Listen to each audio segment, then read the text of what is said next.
Phare FM Lyon-Dauphiné 107. L'invité. L'arrivée d'un enfant est la plus belle chose au monde quand tout se passe bien. Mais comment s'organiser quand une grossesse entraîne une rupture affective ou sociale? Pour les futures mères en difficulté, il existe à Lyon depuis 2011 une colocation solidaire à la maison Marthe et Marie dans le 5e arrondissement. Rencontre avec Sabine Sautel, responsable de la maison Marthe et Marie de Lyon, et Victorine, maman, accueillie. Bonjour toutes les deux. Sabine, je vais commencer par vous. Les maisons Marthe et Marie sont nées à Lyon en 2011 et elles existent désormais aussi à Paris, à Lille, Strasbourg, Nantes. Qu'est-ce qui a inspiré ce projet? Bonjour. Ce qui a inspiré ce projet, c'est le constat que nous avons en France plusieurs jeunes femmes qui sont très isolées et qui n'ont pas de lieu où vivre sereinement leur grossesse et préparer l'avenir de leur bébé. Et c'est sur la base de ce constat que Aline Dar a créé les maisons Marthe et Marie. Aujourd'hui en France, 85% des familles monoparentales sont composées de mères seules. Sur ces près de 2 millions de femmes, 30% vivent sous le seuil de pauvreté. Pourquoi avoir opté pour une colocation plutôt que pour une autre formule d'hébergement? Alors il y a plusieurs raisons, je pense, à cela. Mais la principale, c'est que la colocation permet de créer des solidarités et des mouvements d'entraide qu'on ne retrouve pas forcément dans d'autres types de structures.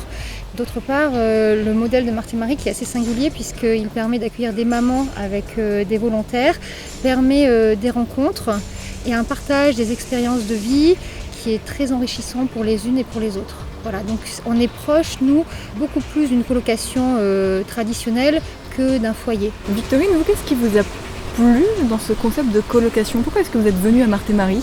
Je voulais pas vivre ma grossesse seule, puis même j'avais pas envie d'accueillir mon bébé toute seule. Et après l'avoir eu, je me suis rendu compte, je vois même pas comment c'est possible, en étant isolée, d'accueillir bien un enfant toute seule en fait. C'est tellement un bouleversement. Et déjà au début on est tellement fatigué, puis on a tellement besoin de soutien, surtout de soutien émotionnel et affectif, que je pense que c'est important d'être entouré à ce moment-là. Comment vous avez découvert Marthe et Marie? J'ai découvert Marthe et Marie sur internet, en tapant des mots dans la barre de recherche comme logement pour maman isolée. Voilà. Puis j'ai appelé le numéro et ça allait assez vite.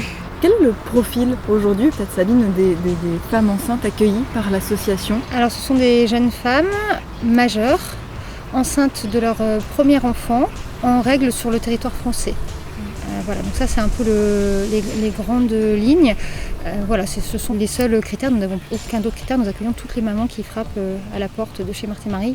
Et aujourd'hui, du coup, est-ce que vous arrivez à dessiner un profil type des femmes qui arrivent à Marthe et Marie? Une situation, une rupture avec le conjoint, ou est-ce qu'on arrive à ou finalement est-ce qu'il y a autant de situations que de femmes? Non, je pense qu'il y a autant d'histoires que de femmes. Ce qu'on repère effectivement de commun, c'est vraiment l'isolement. Les motifs de cet isolement peuvent être très divers, que la jeune maman soit seule sur le territoire, que la famille ne souhaite pas accueillir la maman et son enfant, que ce soit des situations où le papa du bébé, où la maman est déjà seule et le papa du bébé ne veut pas assumer cet enfant. Voilà, non, je crois qu'on ne peut pas dessiner un profil type vraiment des mamans de chez Marthe et Marie. Mais même en âge en fait. Ouais. Enfin, ça va de mamans très jeunes, Ouais. qui ont à peine la majorité, à des mamans qui ont presque 35 ans, qui parfois travaillent, qui sont étudiantes. Il y a plein de profils, vraiment, de milieux sociaux très différents aussi. C'est vrai, c'est pour ça que tout à l'heure je parlais de la rencontre, parce que vous arrivez toutes d'horizons très différents et il y a une richesse dans cette rencontre. Vous vous inspirez des expériences des unes des autres finalement. Je trouve que vous puisez des forces dans cette différence-là. L'arrivée d'un enfant n'est jamais anodine. Comment est-ce qu'on fait quand il faut en plus apprendre à connaître et vivre avec d'autres femmes qu'on n'a pas choisies, contrairement à des colocataires qu'on choisit? Victorine, comment est-ce qu'on s'adapte quand il faut s'adapter et à son nouveau rôle de maman et en plus à d'autres colocataires avec qui c'est peut-être des fois pas toujours évident non plus? Pour moi personnellement, ça n'a pas été difficile, au contraire, on est soutenus en fait. Enfin, on se soutient mutuellement. Alors oui, effectivement, parfois il y a des colocataires avec qui il peut y avoir des conflits. Mais en fait, de mon expérience, même parfois quand il y a des conflits, il y a quand même toujours des moments d'entraide, des moments de solidarité. Ça n'a jamais été tout noir avec quelqu'un ou tout blanc. Comme le moment de la grossesse, où c'est un moment très nuancé, où ça va de moments de désespérance et de moments de joie. On vit plein de choses, on vit des moments de bonheur. Des fois, il y a des moments où on partage des moments durs, on partage aussi des disputes. C'était aussi une vraie volonté de faire se rencontrer des personnes qui ne se connaissent pas, qui n'auraient peut-être même jamais vécu ensemble autrement. Oui, ça fait partie des 3 missions quand même de Marthe et Marie. Et la première, donc, c'est l'accueil des mamans. La deuxième, c'est leur accompagnement effectivement à se projeter dans l'avenir. Et la troisième, c'est de permettre d'expérimenter une vie en communauté. Donc oui, effectivement, c'est une volonté. Mais pour ça, on essaye aussi de mettre en place des choses pour accompagner toutes les colocataires, notamment des formations sur la communication non violente, sur le langage de l'amour, qui les aident, elles avec leur bébé ou elles entre elles et elles avec leurs proches en fait. On essaye quand même d'encadrer ça parce qu'effectivement, elles ne sont pas choisies. Et après, on en parle beaucoup avant l'accueil quand même pour les aider à se projeter. Chaque colocation est composée donc de futures mamans et de volontaires. Quel est leur rôle à ces volontaires ? Évidemment, elles nous soutiennent. C'est pas des bénévoles, on vit ensemble, c'est vraiment des personnes avec qui on vit. Et c'est vrai qu'elles nous soutiennent beaucoup, elles sont beaucoup présentes sur le plan émotionnel ou même parfois pour nous décharger un peu. Mais même entre mamans, on s'aide aussi, même entre mamans, on se décharge. Et c'est des amis aussi, les relations qui se nouent, c'est des relations d'amitié, c'est des relations qui perdurent aussi. Par exemple, moi, ça fait un moment que je suis là, du coup j'ai connu aussi d'autres volontaires et on se voit toujours. Je sais que je peux toujours compter sur elles, les autres mamans c'est pareil. C'est des vraies relations d'amitié qui se nouent. J'ai bien aimé la notion de transmission que tu as évoquée là. Entre mamans, on se transmet des choses, on s'explique. Je trouve que ça c'est une des richesses de Marthe et Marie. Et alors c'est vrai que nos volontaires, ce sont des jeunes professionnels qui ont entre 23 et 35 ans et qui font le choix de venir ici pour soutenir par leur présence les mamans. Ce sont avant tout des colocataires. Même si l'impulsion, c'est vraiment cette volonté de donner de son temps et de son énergie en plus de son travail, mais on leur dit toujours, avant tout, vous êtes des colocataires. Et voilà, et donc elles ont, comme elles ne sont pas enceintes et qu'elles n'ont pas d'enfants, ça leur permet quand même, voilà, au niveau des tâches ménagères, de l'organisation, de prendre le relais pour le babysitting, de se lever la nuit si à un moment donné, il y a maman qui n'en peut plus. Elles imposent pas mal de vie. Après, c'est important de dire que c'est à la liberté de chacune en fait. Les volontaires, chacune donne ce qu'elle peut et ce qu'elle a envie de donner. C'est aussi son droit de savoir dire non. C'est chacune dans sa limite de ce qu'elle peut donner, de ce qu'elle a envie de donner. Et inversement pour les mamans aussi, oui. Parce que c'est vrai que les volontaires viennent, elles ont envie d'être en lien et de donner. Et les mamans, évidemment aussi, mais par moments, les mamans n'ont pas forcément envie ou besoin. Et en fait, c'est comment on apprend à repérer les besoins de l'autre et à répondre au bon endroit. Tant pour les unes que pour les autres. Et cette liberté dont tu parles, qui est très juste, elle est très juste pour vous aussi. Oui. Oui, on n'est pas obligé de se faire aider si on n'a pas besoin. Si on n'a pas envie, tout simplement, et si on a besoin d'être seul avec son bébé ou de gérer. Il y a des mamans à la naissance, elles préfèrent être vraiment très connectées à leur bébé, elles n'ont pas forcément envie qu'on leur prenne. Mais par contre, elles vont être soulagées sur ce qui est du repas, du ménage, qui permet du coup de passer plus de temps avec son bébé, de créer le lien sereinement. Par exemple, moi je sais que quand mon fils est né, mon besoin, il avait du mal à s'endormir et j'étais contente d'avoir juste une présence en fait, juste une coloc qui reste avec moi jusqu'à minuit, juste pour papoter et m'aider à supporter les pleurs et c'était vraiment très précieux en fait, juste cette présence. On parle de colocation, comment s'organise la vie dans la colocation ? Parce qu'effectivement on a parlé de ménage, on a parlé de repas, il y a toujours des choses à faire. Est-ce qu'il y a aussi des ateliers, des rendez-vous obligatoires ? Par exemple, vous parliez de formation dans la communication non violente. Comment ça se passe la vie à Marthe et Marie ? Chaque colocataire a sa chambre, et il y a un espace commun et puis on a une nurserie qui permet de changer les bébés. Et puis les colocataires se retrouvent une fois par semaine pour un dîner de colocation. Qui est très important, qui permet de parler justement de la vie de colocation, d'ajuster si besoin, de partager. Donc ça c'est vraiment un temps collectif.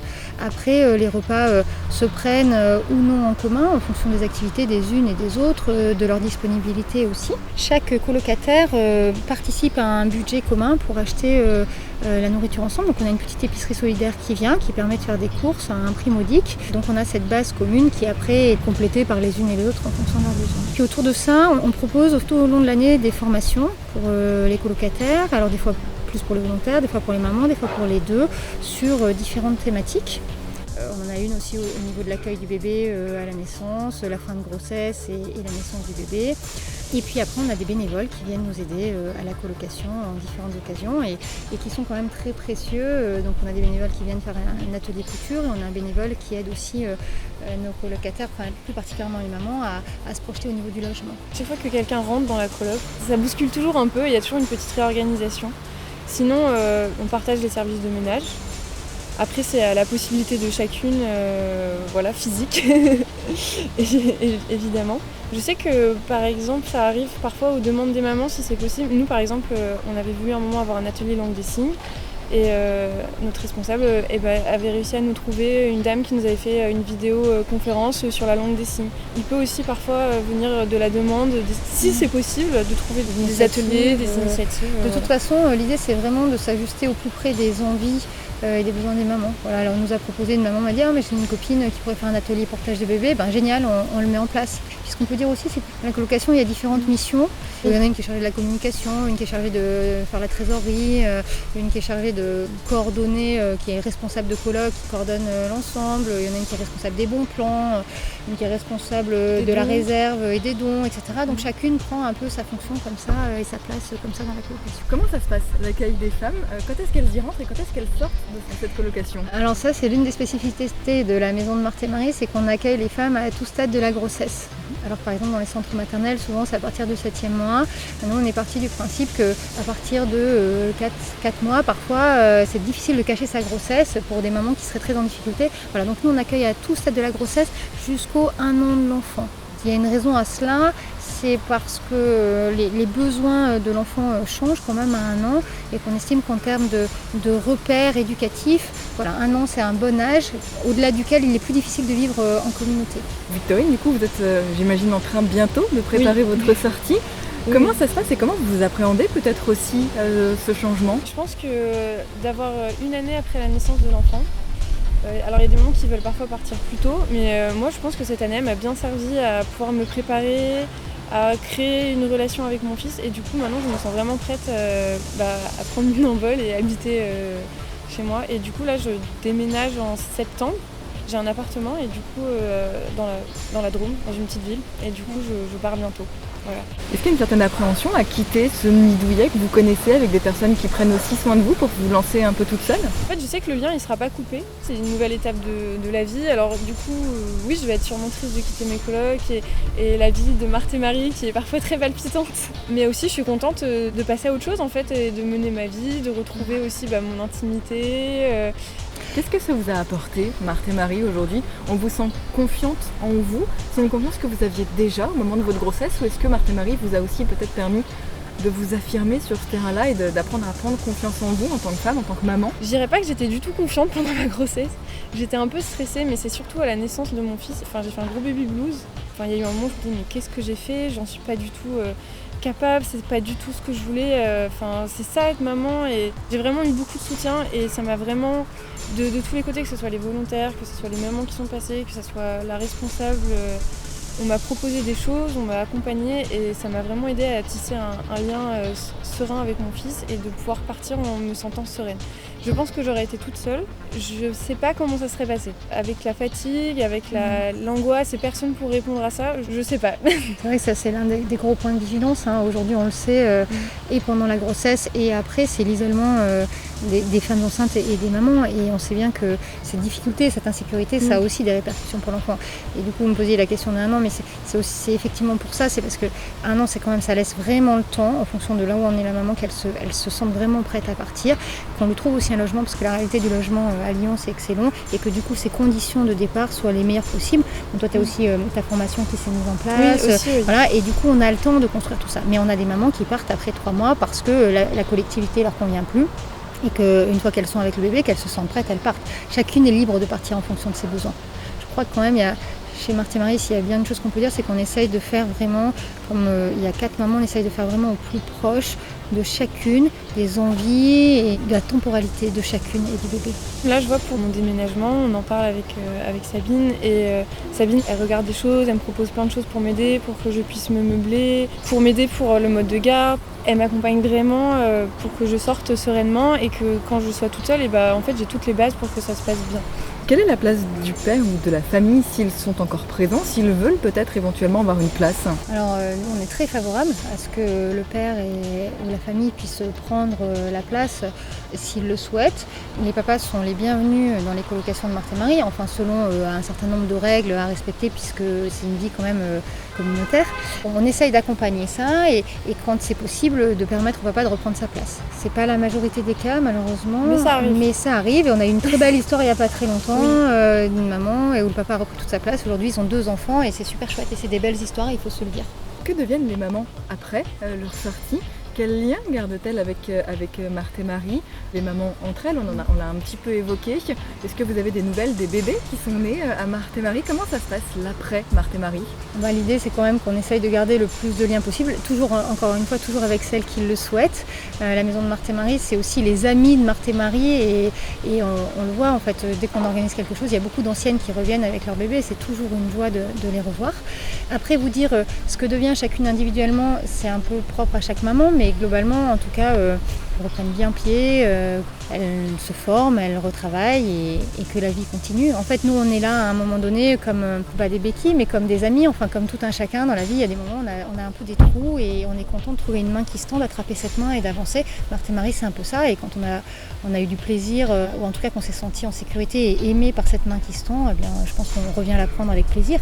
Mais encore une fois, c'est libre à chacun de le faire. En tout cas, nous, on est toujours contents de revoir les mamans et d'avoir des nouvelles. On a plutôt des bons contacts entre les mamans, on aime bien se revoir. Même il y a des mamans qui n'étaient pas forcément là quand j'habitais.